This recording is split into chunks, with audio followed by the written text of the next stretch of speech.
Hi, the purpose of this webinar is to help you perform your online open enrollment for your annual insurance enrollment process or to enroll as a new employee on the benefit plans.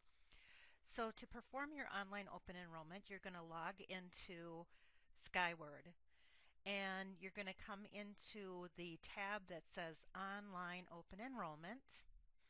And when that window first opens up, the first thing you're going to see is you're going to see the group that you're affiliated with. In this case, this is just a test employee, but it'll be landing on your current coverage year and the group that you're tied to. And it'll be for the current coverage year. So to do your open enrollment, you want to click on the group that you're affiliated with underneath the word open enrollment.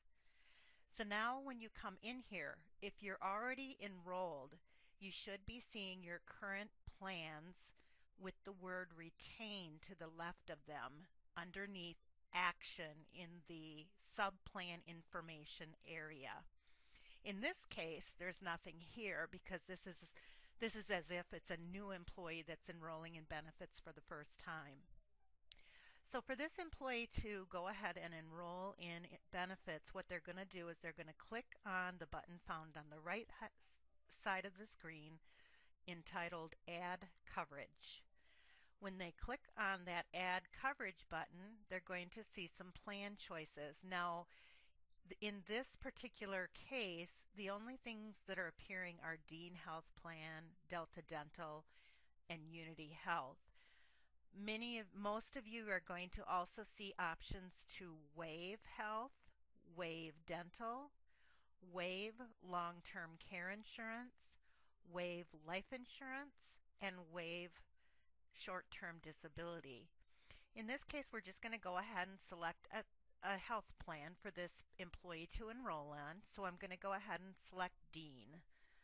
And then we're going to act as if this is an employee with family members. So we're going to go ahead and select family level coverage.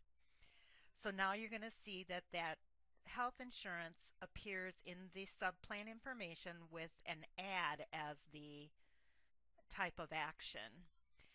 Then we're going to also address the dental. We'll go ahead and highlight Delta Dental and select. And in this case, we'll choose a single plan.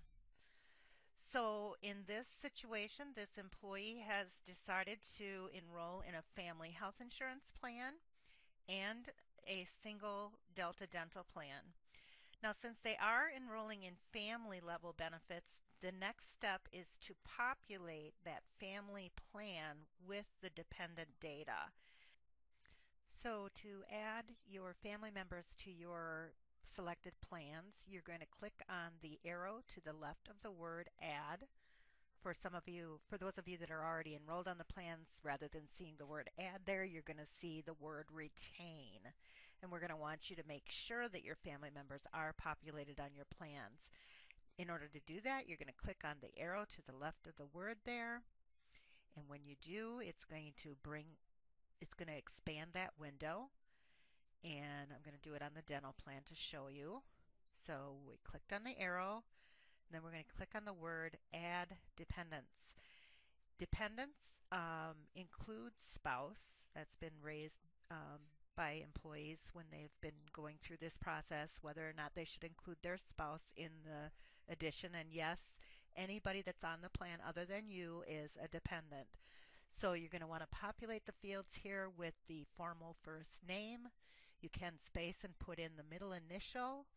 The last name is going to default. It's going to populate with your last name. So if your spouse's name is something other than yours or your children's name are different, you're going to want to change that. For the Medicare eligible or taxable dependent boxes, do not be concerned with those fields. Just flip by them. Then you're going to want to put in the spouse or child's birth date, and it is best to just go ahead and type that in free form rather than clicking on the calendar. When you click on the calendar, it's going to populate it with the current year.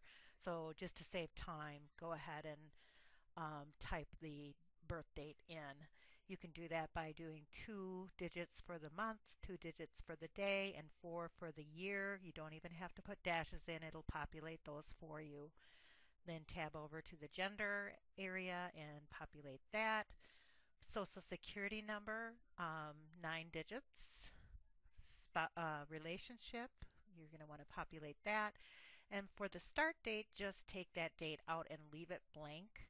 For those of you that are already enrolled on the plans and you're just adding your dependents in this module for the first time, there's really no need to put a start date because they're already on your plan. And for new employees, it'll be the first of the month following their date of hire, or their start date. So I know what the date needs to be, and you don't need to be concerned with the start date field. Just delete that out, and you can leave the end date the way it is. And then once you get your first dependent in there, go ahead and save the information and continue to add dependents until you've got all of your family members on the plans. Then you're going to collapse that window by clicking on the arrow that you had clicked on to the left of the word, um, to the left of the action.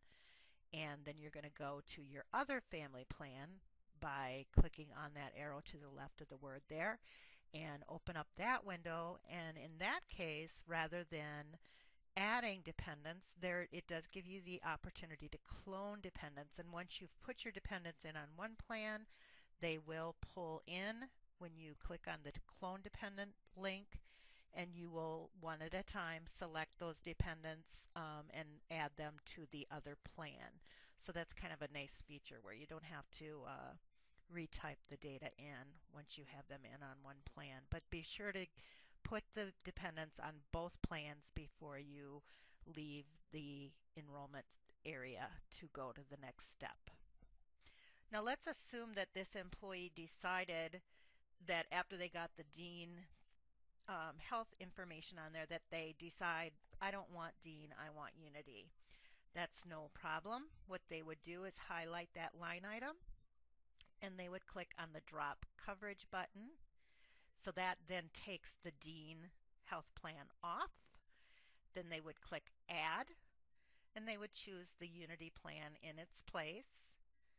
And then they would select either family or single. We're going to go ahead and select single for this illustration. So now it reflects that they are adding Delta Dental single and Unity Health single. And you'll notice that the premiums are reflected, the monthly premiums as well as the approximate deduction per pay. Please note that you can't always trust that those dollar amounts are going to stay at that level. Reasons that they might change is you get more hours, and that comes to me later than what the enrollment window was opened, and it's not reflecting what your new year's hours are. Rest assured, I'll be checking to make sure that everybody's benefit FTE is correct before we do the first payroll. So please don't be concerned if the benefit level does not look correct to you. You might want to just shoot me an email and just ask me to double check where you're going to be at for purposes of benefit enrollment. That would always help so that I know that perhaps I need to take a look at your information. Now, for all of you that are already on the plans, as well as for those of you that are enrolling for the first time, you're going to want to also add line items for the optional benefit plans that we offer that you perhaps did not elect to participate in, or if you know that you're, as a new employee, you're not going to want to enroll on the life insurance or the long-term care insurance or the short-term disability plan, you'll want to add the indicators here that you are purposely electing not to participate in those plans. If you add those waivers and decide at a later date that you want to enroll in them, that's no problem. What'll happen is you'll do a late enrollment application for the coverage. That'll be sent into the company, and they'll do underwriting on you.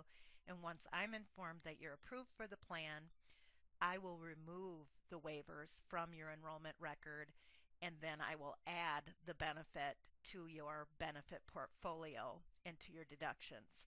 So, but for the purpose of this process, we want you to go ahead and put in waivers for those plans that you're currently not participating in, um, so that all of this is reflected in this online enrollment module.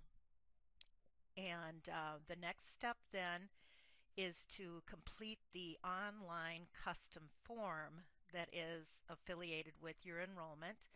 And to get to that, you're going to click on OE Custom Forms.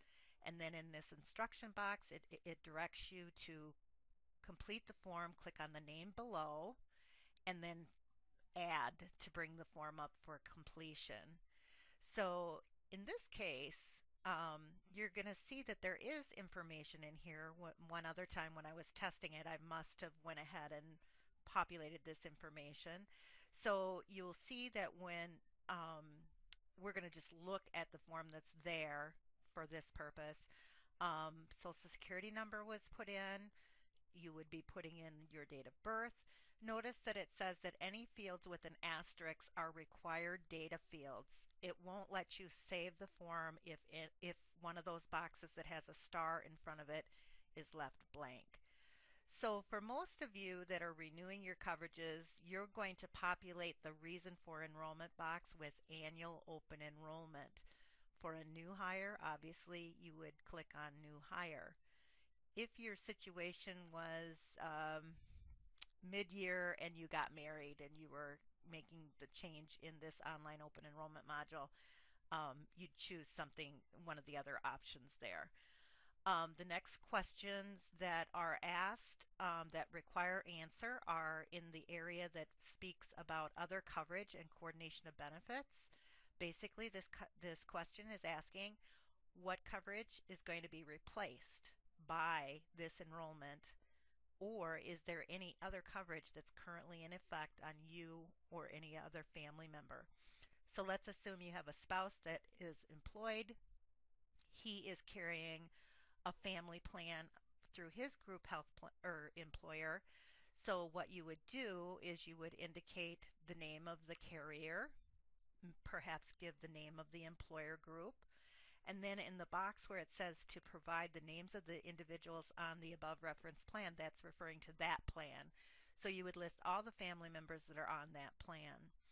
The next question that requires an answer is whether or not that plan would continue after this one goes into effect. Yes, no, or not applicable. In those of you case that there is no other coverage, you're going to be entering not applicable in those boxes just to get through the form because it does require answers.